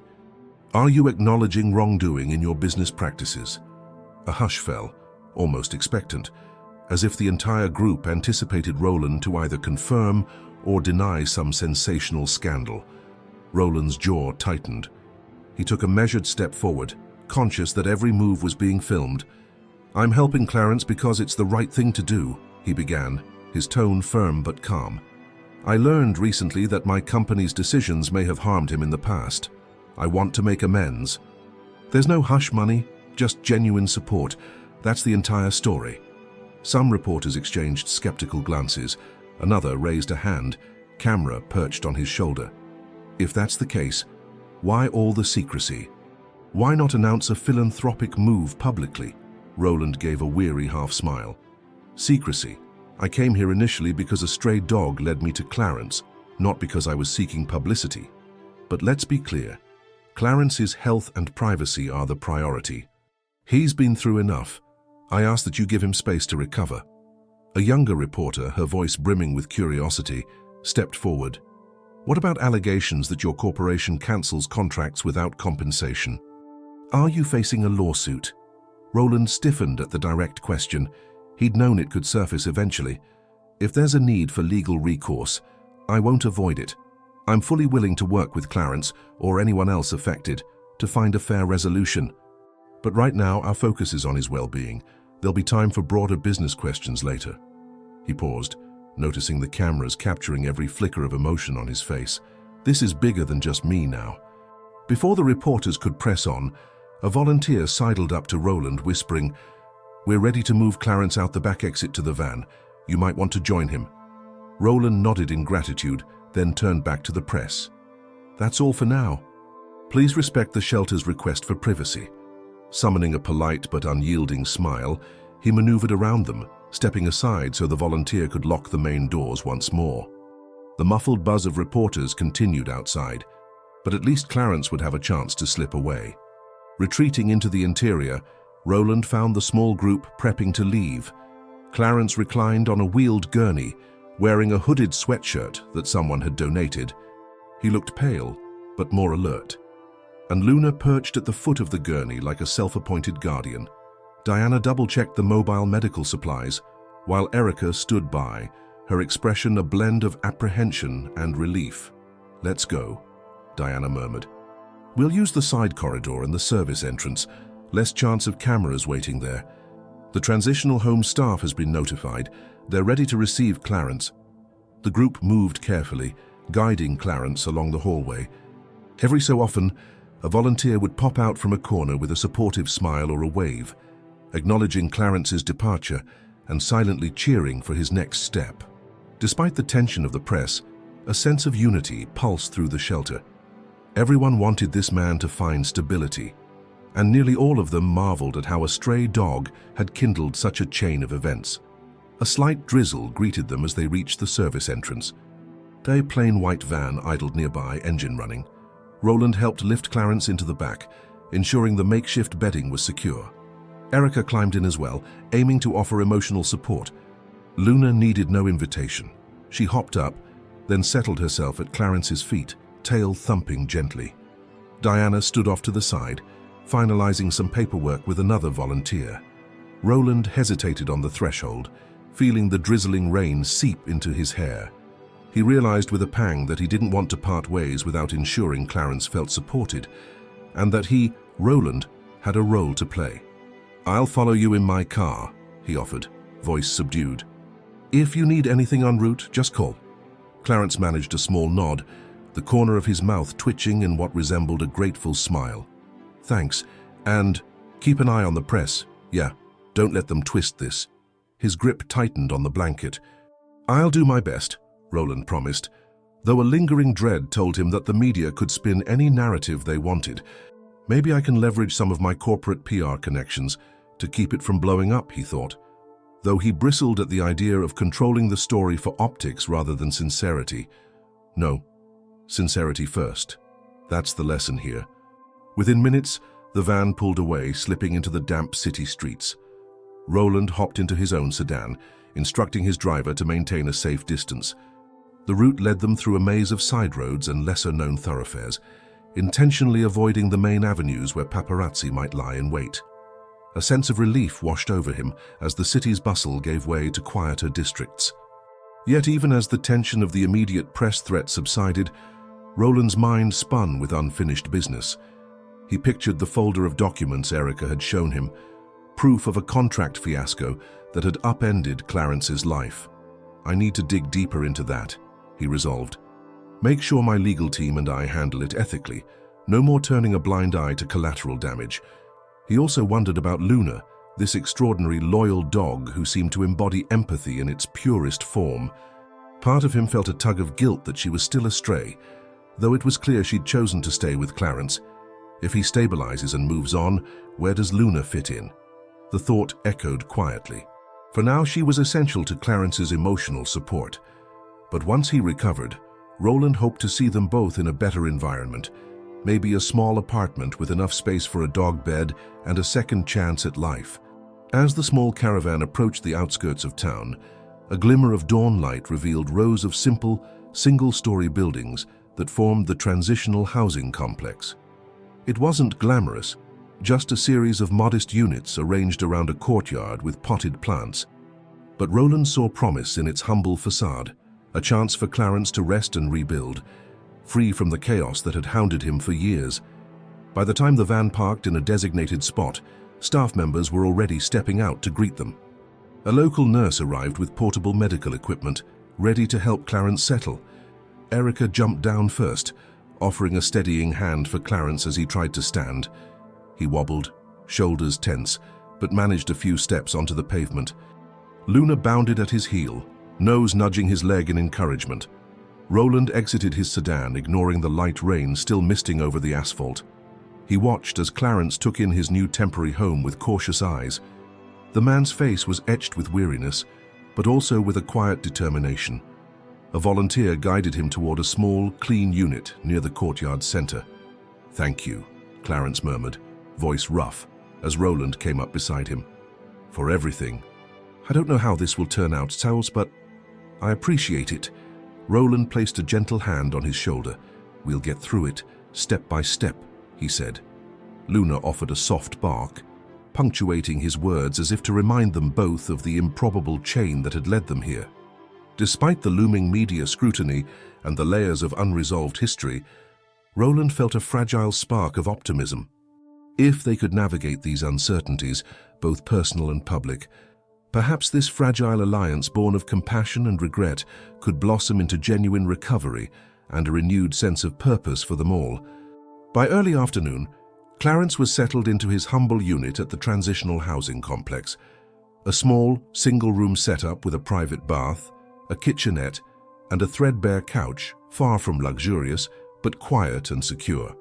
A nurse monitored his vitals and administered medication for his brewing pneumonia, while Luna patrolled the space, sniffing corners and checking on Clarence every few minutes. Erica hovered nearby, occasionally stepping out to speak with the staff or retrieve bottled water. Meanwhile, Roland found himself pacing the courtyard, phone in hand, fielding call after call. Word of his presence in the shelter, and now here, had spread quickly. He'd fended off half a dozen reporters, all wanting a quote about a settlement offer or a possible admission of corporate wrongdoing. Roland's stomach churned each time. "I've made mistakes, yes," he thought, "but this isn't about hush money or PR. It's about making things right." Inside the unit, Clarence reclined on a neatly made cot that a volunteer had prepared. He still looked exhausted, feverish at times, but more coherent than the night before. Through the window, he caught a glimpse of Roland outside, phone pressed to his ear, brow furrowed in tension. Clarence turned to Erica, who perched on the arm of the couch. "He's still out there?" She nodded, compassion coloring her gaze. "It's been non-stop calls for him. Media, business associates, maybe even some well-wishers. Hard to tell. I think he's trying to shield you from it." Clarence sighed, coughing lightly. "I never wanted to drag him into a media storm. I didn't even know who he was, not personally. Just a name on a contract that vanished." He stroked Luna's fur absently, the dog pressing closer to offer warmth. Still can't believe this is real. I spent years blaming the Lancaster brand for my downfall. Now here he is, paying my bills and fighting off reporters. Erica offered a tentative smile. Life's strange that way, but you deserve this help, Clarence. You deserve a second chance, both of you do. Before Clarence could respond, the door eased open, revealing Roland with an apologetic expression. He silenced his phone, sliding it into his blazer pocket. Sorry to interrupt, he began. I just needed a break from the calls. How are you feeling? Clarence mustered a small shrug. Alive, tired. Then, in a gentler tone, he added, Appreciate you taking the heat with all those reporters. A humorless laugh escaped Roland. I'm used to the spotlight in business, but this is different. They want a scandal or a lawsuit, something sensational. It's frustrating because that's not why I'm here. Erica stood, giving them some space. She moved to the kitchenette, fiddling with the faucet to get some water for Clarence. Luna watched her go, ears perked, but remained faithfully beside Clarence's cot. Roland ventured closer, lowering his voice. I talked to my legal team, discreetly. We're pulling up old records from the project that impacted you. If there's a legitimate claim, we'll address it formally, but that's secondary to your recovery, at least to me. His gaze flicked to Clarence's face, attempting to gauge his reaction. Clarence's brow furrowed. I'm no fan of lawsuits, he said, voice raw. I don't have the fight left in me. And if I did it, you're at least trying to make amends personally. That means something. For a moment, silence stretched between them, heavy with unresolved tension and gratitude. Then Clarence reached for a weathered document sitting on the low table near his bed. These are some of the final correspondences I received before everything went bust, he murmured, sliding the paper toward Roland. A promise of payment, then radio silence. When I tried to reach out, it was all legal jargon. By the time I realized it was hopeless, I'd lost my workshop, my home. Well, you know the rest. Roland's stomach twisted as he studied the letter. Faded signatures and official stamps jumped out at him, remnants of corporate language he once considered routine. I'm sorry, he said softly, returning the paper. I'll do what I can to rectify this. Not just monetarily. I want to ensure you can stand on your own again. A faint spark lit Clarence's tired eyes. If I recover enough, I'd like to work, he admitted. I still have skills, carpentry, renovation. Maybe I could rebuild my portfolio, find small jobs to start. I just need a roof, some time, and a chance. Roland nodded, a kernel of an idea forming. I might have a connection with a community development project. They renovate low-income housing. If you're interested, I could introduce you once you're healthier. Clarence almost smiled, though his next cough cut it short. I'd like that. Just then, the door opened once more, revealing Diana. Her expression was grave. We've got an issue. Some reporters found a way into the courtyard, asking the neighbors about you, Clarence. They're snooping around, trying to confirm you're here. We're doing our best to keep them from your door, but they're persistent. A surge of protective anger flared in Roland. This is insane. He's vulnerable right now. They have no right. I know, Diana interjected gently.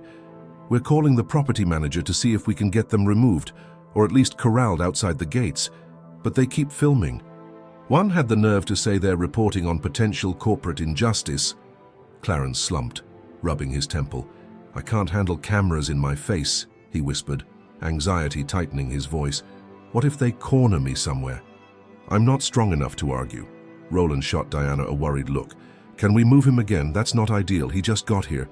She folded her arms, frustration evident. We could, but the next place might face the same issue. We can't keep running. Turning to Clarence, she approached gently. We want to keep you safe, but the public story has grown beyond us. The best we can do is keep them off the property, maybe ask the police to enforce trespassing laws. However, that won't stop them from waiting outside the gates. Erica returned from the kitchenette, overhearing Diana's report.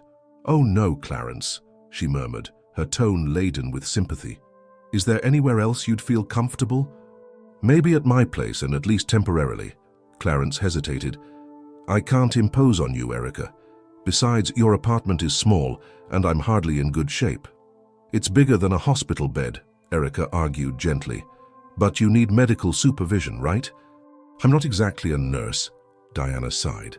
Even with volunteer nurses, it'd be tricky to maintain the same level of equipment. Let's give me a minute to speak with the property management.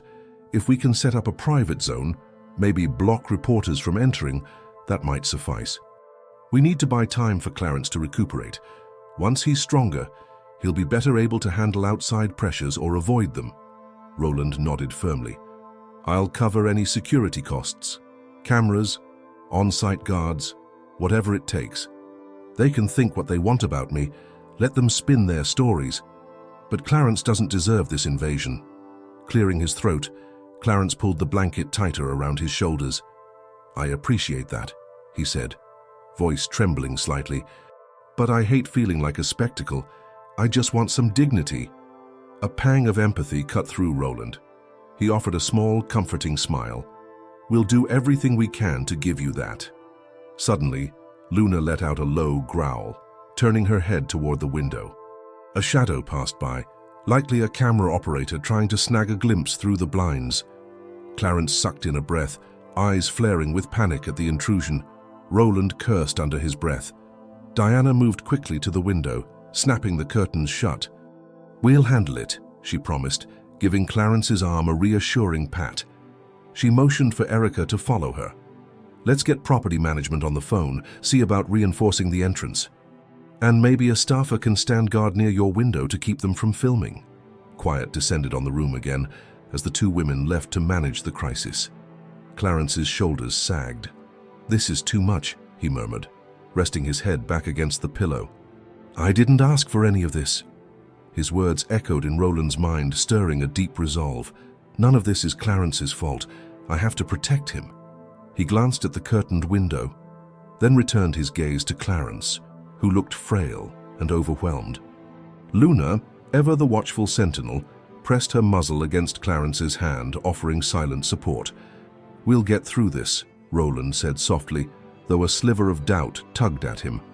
The conflict had reached a boiling point, with the media turning Clarence's plight into a spectacle, and Roland into a target of suspicion. But if he stepped away now, Clarence would be left vulnerable, yet stepping forward could fan the flames of publicity. The tension swirled like a tempest, demanding a decisive move, one that could either protect Clarence's fragile hope or plunge them both into an even larger spotlight. Somewhere in the swirl of cameras and headlines, Roland recalled the first moment he heard Luna's 4 urgent barks, an omen of profound change. We've come too far to be derailed by prying eyes, he thought. The only question was whether he could balance the thirst for truth and justice with the need for privacy and healing, for Clarence, for Luna, and for the atonement he now yearned to offer. Evening shadows stretched across the parking lot of the transitional housing complex, creating pools of darkness under the flickering streetlights. Despite the added security measures, volunteers stationed near entrances, the property manager posting no trespassing signs, curious reporters still lingered on the periphery, cameras at the ready. The tension felt like a coiled spring that could snap at any moment. Inside Clarence's small unit, the atmosphere simmered with equal parts anxiety and resolve. Erica Morales stood by the window, carefully peeking through a gap in the blinds. They're still out there, she muttered.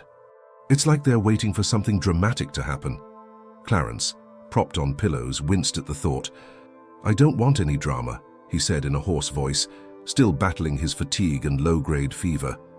I just want a chance to recover. He paused, glancing at Roland, who sat in a chair near the foot of the bed. Look, maybe you should go back to your world, your office, your home. If you're not around, maybe they'll lose interest. Roland stiffened. He'd been mulling the same thought.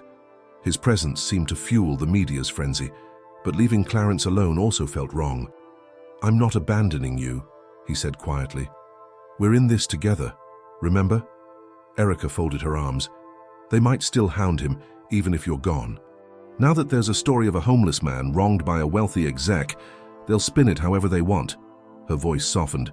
Though I won't deny, your being here makes it a bigger headline. Clarence's shoulders sagged. so I'm stuck either way. He coughed, then looked at Luna, who rested her chin on his leg. I'm sorry for dragging you all into this. If I'd known a random dog barking at you in a restaurant would cause this mess. Roland managed a faint smile. No need to apologize for Luna's heroics. She did exactly what she had to do. He glanced at the dog, remembering how those 4 urgent barks had jolted his life off its comfortable track. Despite the chaos, he remained certain.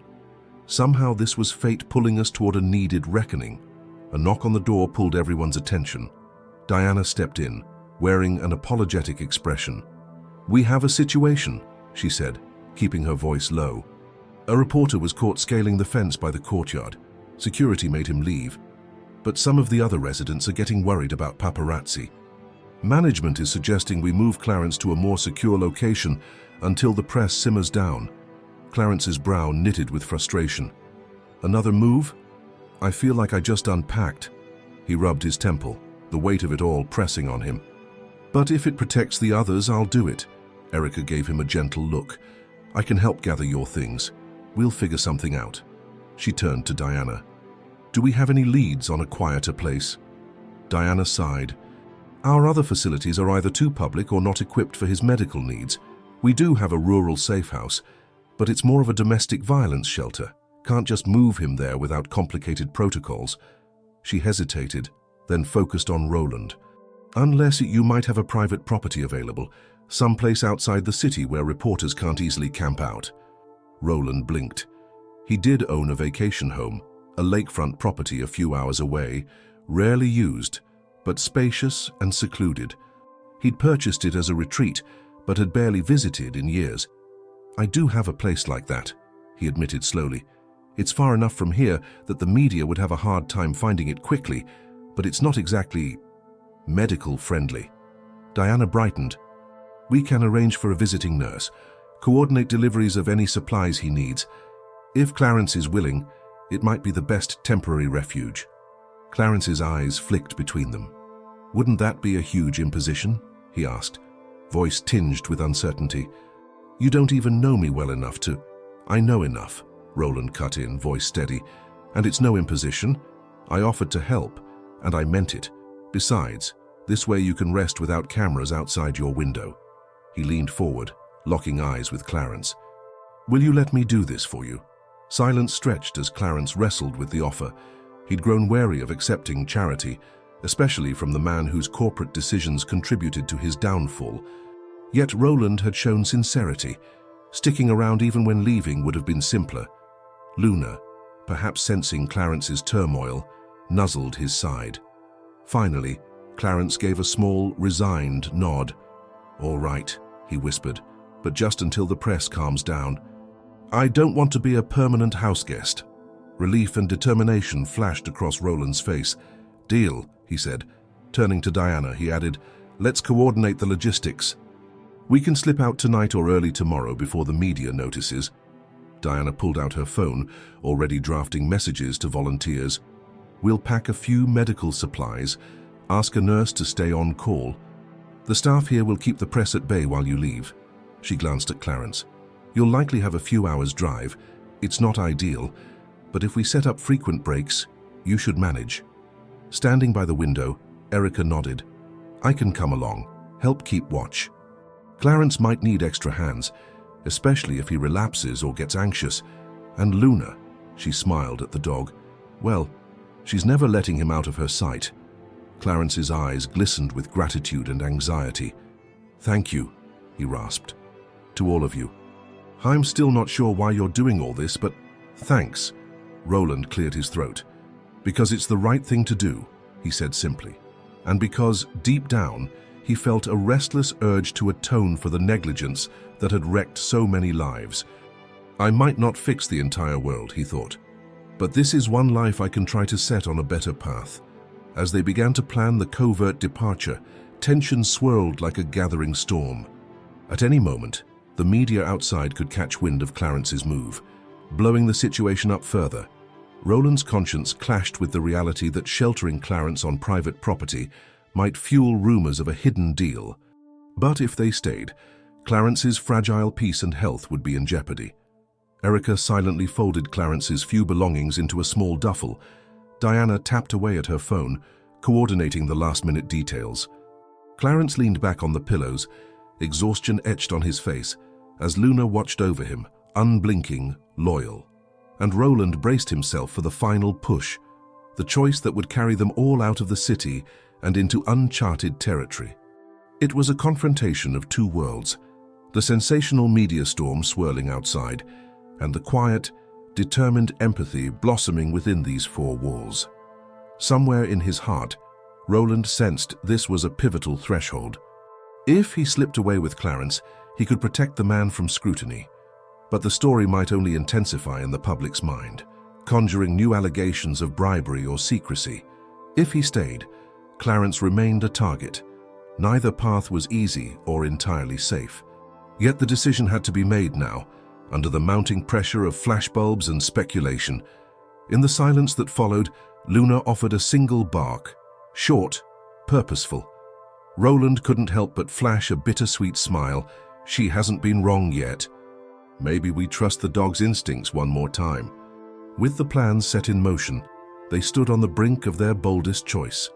Fleeing the city for a secluded hideaway, risking accusations of hiding something, all in the name of giving Clarence the peace he deserved and forging a chance for true redemption to take root. Night cloaked the transitional housing complex in a hush of watchful anticipation. Through a gap in the curtains, Roland glimpsed clusters of reporters still lingering at the gates, illuminated by their own camera lights and the occasional flare of a cigarette. He rubbed the back of his neck, the tension mounting. If they discovered that Clarence was leaving, a renewed flurry of flashbulbs and aggressive questioning would follow, exactly what they hoped to avoid. Inside the modest unit, the plan to relocate Clarence to Roland's secluded lake house had taken shape with quiet urgency. Diana had arranged a volunteer nurse to accompany them, along with basic medical gear. Erica packed Clarence's minimal belongings, a few changes of clothing, the precious folder of documents, and small personal mementos. Luna seemed to sense the looming departure, pacing restlessly from the door to Clarence's bedside. "All set?" Roland asked softly, glancing between Clarence and Erica. The tension in his voice betrayed the weight of the moment. Clarence, half sitting on the edge of the bed, gave a shaky nod. "I'm ready to go," he rasped. Fatigue lined his face, but a flicker of resolve shone in his eyes. "Better we move now than risk the press tomorrow." Erica, arms folded across her chest, offered a sober smile. "The van's waiting in the back lot. 2 volunteers will drive us past the main gates. We'll meet your car at the corner, away from the cameras." She paused, letting her gaze rest on Clarence. "You sure you're okay with this? I don't want to push you if you're not up for the ride." His voice was quiet but firm. "I don't see another option, unless I want to stare at reporters through my window all night." A faint tremor rippled through him, whether from the lingering fever or the stress of the situation. It was hard to tell. Luna sidled up, nosing his hand, and he patted her head as if taking courage from the dog's unwavering loyalty. Roland exhaled, turning to Diana. "We'll call once we're on the road. If the press notices, they might swarm you for details." "I'm sorry to leave you with that hassle." Diana's expression was resolute. "I'll handle it. We'll just say Clarence is sleeping and can't be disturbed. By the time they realize he's gone, you'll be miles out of the city." She gave Clarence a gentle look. "Take care of yourself, okay? And don't hesitate to call if you need anything." He mustered a tired smile. "Thank you, Diana. I owe you, I don't even know how much. More than I can repay." She waved off his gratitude. "Just focus on getting well. That's repayment enough." Stepping into the corridor, they moved cautiously. Lights kept low to avoid drawing attention from outside. The volunteer nurse, a middle-aged woman named Carla, guided Clarence with a steady hand. He leaned on her arm for support, each step deliberate. Erica followed with the small duffel bag slung over her shoulder, while Roland took up the rear.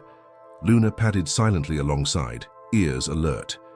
They emerged into a dimly lit back hallway that led to a service exit. Outside, the muffled hum of an engine signaled that the van was already running. One volunteer cracked the door open, scanning the shadows.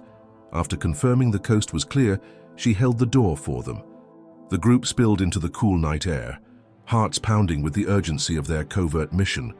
A rush of wind swept the area, rustling the unkempt hedges against the chain-link fence. Roland and Clarence squinted, adjusting to the darkness. Carefully, they helped Clarence climb into the waiting van, making sure Luna was settled at his side. Erica climbed in next, cradling the duffel on her lap. Carla set up a compact medical kit on the seat, hooking up a portable monitor to keep an eye on Clarence's vitals during the ride. Roland stood back for a moment, scanning for any telltale flash of cameras. So far, so good. "All right," he murmured, slipping the volunteer a grateful nod. "I'll meet you at the corner, just as planned." The van pulled away, headlights off until it reached the far edge of the lot. Roland watched it vanish into the night, relief tempered by a spark of unease. If they get stopped, if the reporters figure out something's up, this could blow wide open. But he had to trust the volunteers and the quiet route they'd mapped out. Circling around the block on foot, Roland made his way to his waiting sedan, parked discreetly near a shuttered storefront. His driver, eyes flicking to the mirrors, kept the engine idling. Within minutes, the van came around the corner. Roland hopped into the passenger seat. A small caravan now formed, the van taking the lead, Roland's car behind it. As they slipped onto a silent road leading out of the city, Roland's pulse gradually steadied. Twilight and street lamps gave way to open highway, the hum of the engine a soothing counterpoint to the day's chaos. He peered at the van ahead, slender headlights cutting through the darkness, and thought of Clarence seated inside, forging an uneasy alliance with the man he once blamed for his ruin. Could this exodus bring the tranquility Clarence needed to heal? The quiet on the road belied the storm swirling in the media. Roland's phone buzzed persistently, a testament to the barrage of unanswered calls. Each new vibration set his nerves on edge, but he refused to check, determined to shield Clarence from whatever fresh scandal the press might be cooking up. If they could just reach the lake house without incident, at least Clarence would have a reprieve. A half hour later, neon city lights were replaced by the sweeping darkness of rural outskirts. The moon cast a faint glow over rolling hills and a patchwork of farmland. Another hour along, they took a winding side road flanked by tall pines, leading toward a serene lakeside region. Roland inhaled deeply, remembering the property's tranquility. Thick forests, still water, and the echo of birdsong at dawn. A place he'd once bought for leisure, now potentially a sanctuary for a man desperately needing refuge. When at last the caravan reached a gravel driveway marked by a rustic sign, Roland felt a knot in his chest loosen. The sedans crunched over the gravel, rounding a bend until the lake house stood visible. A low, sturdy structure with a wraparound porch and shuttered windows that had not been opened in months. The volunteers parked near the steps, hush settling over the scene. Roland climbed out first, inhaling the scent of pine and damp earth. The place felt untouched by the city's bustle. No flickering camera lights, no shouted questions, just a vast expanse of darkness, pierced by moonlight dancing on the lake's surface. With careful help from Carla, Clarence emerged from the van, Luna trailing him protectively. Erica followed, quietly in awe of the setting. "You weren't kidding," she breathed, surveying the tranquil surroundings. "This is beautiful." Clarence managed a soft chuckle, though he leaned heavily on Carla's arm. "Never thought I'd end up somewhere like this." Roland fumbled with his keychain, finding the long-ignored house key. The lock gave a protesting click, stiff from disuse, but finally turned. He pushed the door open, flicking on the flashlight of his phone.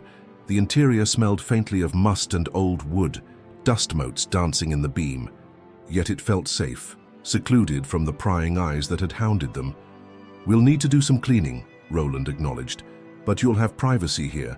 The nurse can set up her station in the spare bedroom, and we'll figure out sleeping arrangements. It's not a palace, but it's better than being stalked by tabloids."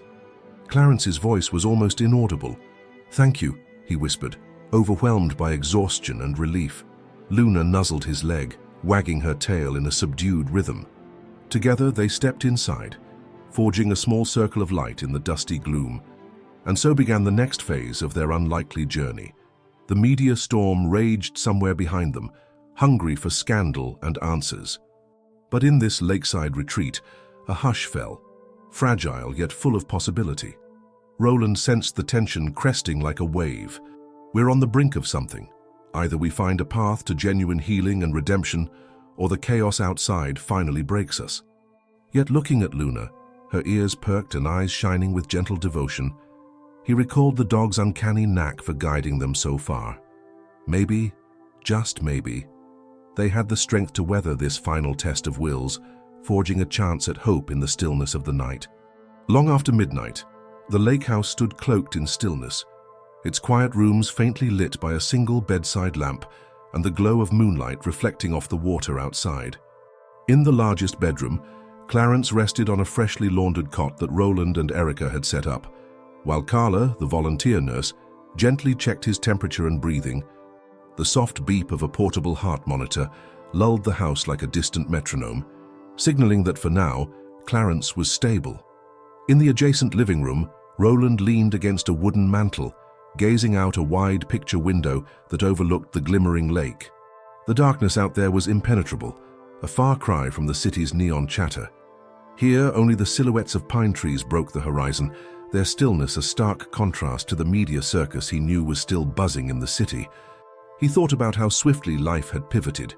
One moment, savoring a gourmet meal under chandeliers.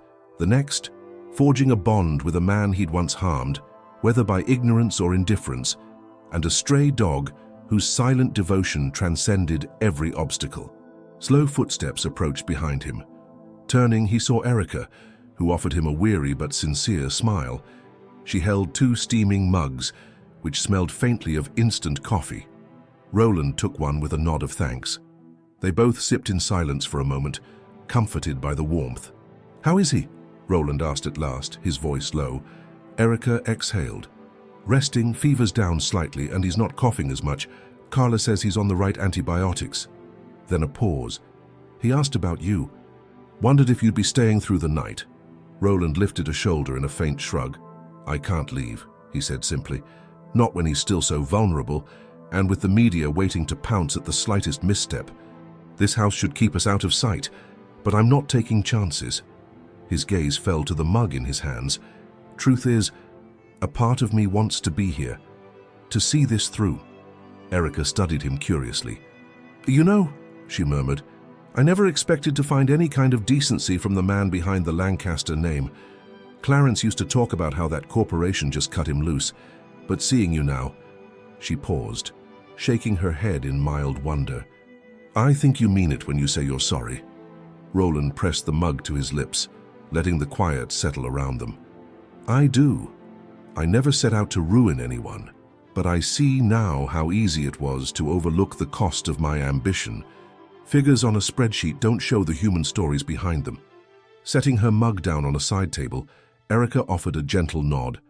"Clarence is fragile in more ways than one," she said softly, flicking a glance toward the bedroom. "But he's also proud. If you really want to help, you'll have to walk a fine line between supporting him and not making him feel indebted." She smiled a little. "Luckily, that dog seems to know how to bridge the gap. She's the only one Clarence trusts without question." A faint, wry grin tugged at Roland's lips. "Luna. I have no idea how she found me that night, but she changed everything." He glanced around the rustic living room, the dusty rafters, the stuffed bookshelves he'd long neglected. "Changed me too," Erica chuckled. "Sometimes it takes an unexpected bark or 4 to shake us up." Then her expression turned pensive. "So what happens when Clarence recovers enough to think about the future? You can't hide here indefinitely. The media might still be spinning rumors. And Clarence will need to find a way to reclaim his life, maybe even face the possibility of a legal claim, if that's what he chooses." Roland exhaled, stepping away from the mantel to peer at the star-strewn sky through the window. "I've been thinking about that. I want to offer Clarence a real path forward. There's a community development group I know, ethical, small-scale projects that refurbish low-income housing. If Clarence is interested, maybe I can set him up with them once he's on his feet. Let him use his contracting skills again." He paused, pressing a palm against the cool glass. "As for the media, I'll handle whatever storms come. I have resources they can't match." Silence enveloped them for a long moment. The house seemed to breathe with a collective sense of possibility. Then quietly they heard the soft pad of paws on hardwood. Luna emerged from the hallway, tail wagging in a slow, content rhythm. She looked between Roland and Erica, head tilting as though sensing the hush in the air. "Hey girl," Erica said gently, stooping to pat the dog's neck. "Clarence is okay, right?" Luna let out a low, reassuring chuff, brushing past them to circle the living room as if on patrol. Roland couldn't help but smile. Even now, she's making sure everyone's safe. This dog, once a mere stray, had become the glue binding them together in an unexpected community. They followed Luna back into the bedroom, finding Clarence propped up against pillows, Carla making notes in a small folder. "He's stable," Carla announced softly, turning toward Roland with a smile. "Shouldn't get worse overnight if he keeps warm and takes his meds on schedule." She gazed at Clarence. "You need anything else, just ask." "I'll be in the next room." Clarence nodded, gaze drifting between them. I'm grateful," he murmured, voice still raspy. "Never thought I'd have strangers, well, not strangers anymore, fighting this hard for me." His eyes shone with emotion. "I'll make this count, I promise. Once I'm better, I'll work a pay-it-forward something." Erica placed a gentle hand on his shoulder. "One step at a time, big brother," she whispered, a hint of fondness in her tone. "Get well first." Roland hovered near the foot of the bed, uncertain how to express the swirl of emotions tightening his chest. "It's good to see you looking better already," he said, voice soft. "Tomorrow we can talk more about next steps. For now, try to rest." Clarence offered a small nod. "Tomorrow," he echoed, his eyelids drooping with fatigue. Luna settled on the floor beside the cot, chin resting on her paws, as if standing guard through the night. Sensing the intimacy of the moment, Carla and Erica shuffled out, leaving Roland lingering at Clarence's side. The older man's breathing slowed, drifting towards sleep. Roland watched him for a moment, a subdued awe washing over him. A day ago he was a stranger, a casualty of a corporate machine I never questioned, Roland thought. Now I'm bound to him by a debt of empathy. Out in the living room, Roland found a blanket for himself, deciding he'd doze on the couch. He refused to leave Clarence's side just yet, not until he was confident all was well. Once he lay down, the moonlight tracing patterns on the wooden ceiling, he considered the road ahead. When day breaks, the media might intensify their search. I might face new accusations. But Clarence needs peace, and I won't back down from giving it to him. Clutching his phone, still buzzing with missed calls, Roland closed his eyes, welcoming the quiet. Beyond the lake house walls, the wind whispered through pine branches, carrying the faint scent of dew and earth. He imagined the sunrise glinting across the water, ushering in the next chapter, perhaps a confrontation with the press, or a deeper exploration of his role in repairing Clarence's life. Yet for all the tension that remained, a kernel of optimism pulsed in his chest. Luna's soft footfalls broke the silence as she trotted in, turning a slow circle on the rug before curling up near the couch. Roland smiled to himself in the darkness. Somehow, he felt safer with her watchful presence.